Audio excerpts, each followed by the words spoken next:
કચ્છ જિલ્લાના ભચાઉ કાંઠા વિસ્તારમાં આશરે 15 કિલોમીટર જેટલા માર્ગમાં કંડલા પોર્ટ દ્વારા જમીન પચાવી પાડવામાં આવી છે અને આ માટે રામવાવ ગામના જાગૃત નાગરિકો દ્વારા આ જમીન ખાલી કરવા માટે અનેક વખત તેઓ પાસે રજૂઆત કરવામાં આવી હતી।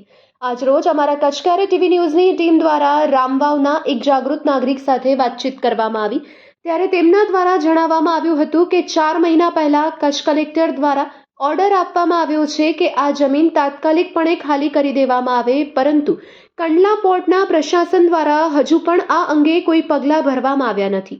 જીઈબી દ્વારા પણ અહીં ડીપીઓ નાખવામાં આવી રહી છે। કચ્છ કલેક્ટરનો આદેશ હોવા છતાં પણ જીઈબી દ્વારા આ કામ કરવામાં આવી રહ્યું છે તે કેટલે અંશે યોગ્ય છે, ત્યારે આ વિશે વધુ માહિતી આપી રહ્યા છે રામવાવ ગામના જાગૃત નાગરિક। આવો સાંભળીએ તેમના જ શબ્દોમાં।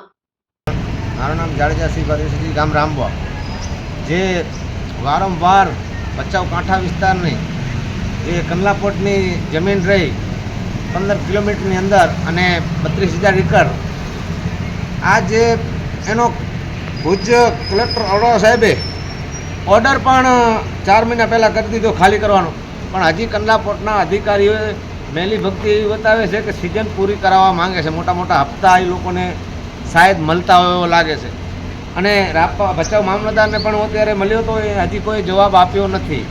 અને જે જીએબીવાળા રહ્યા ગેરકાયદેસર ભચાઉ કાંઠા વિસ્તારના સોમનાથ ને સરસ્વતીમાં જે ડીપીયુ ખોળેલ રહી, કલેક્ટરનો ઓર્ડર હોવા છતાં એ લોકોએ ડીપીયુ ખોળ્યું છે અને કંડલા પોર્ટના અધિકારી એવું કહેવા માંગે છે કે અમને મશીનગીરી નથી મળતી।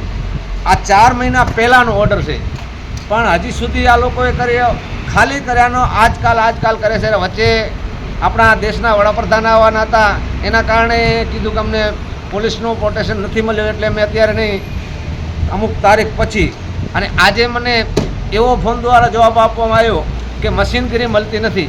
તો મશીનગીરી પણ અમે ગોતી આપીએ, બિલ તો એમને ચૂકવવાનું, અમારે નથી ચૂકવવાનું, કારણ કે કંડલા પોર્ટની જમીન છે। જ્યારે કચ્છની અંદર દુષ્કાળ પડે છે ત્યારે ઊંટ જેવા જાનવર રહ્યા આ અહીંયા કાંઠા વિસ્તારની અંદર ગુજરાન કરતા હતા કે કારણ કે દુષ્કાળ નીકળતો તો ચરિયાણ થતું, ચરિયાણનો નાશ કરી નાખ્યો અને આ કારખાના બે સોમનાથ ને સરસ્વતી કરોડોનો સરકારનું નુકસાન કરે છે અત્યારે, અને તાત્કાલિક ધોરણે પાડવાનો ઓર્ડર હોવા છતાં અરોડા સાહેબ ઓર્ડર કરી દે પણ હજી કંડલા પોર્ટના અધિકારીઓ કરવા માંગતા નથી।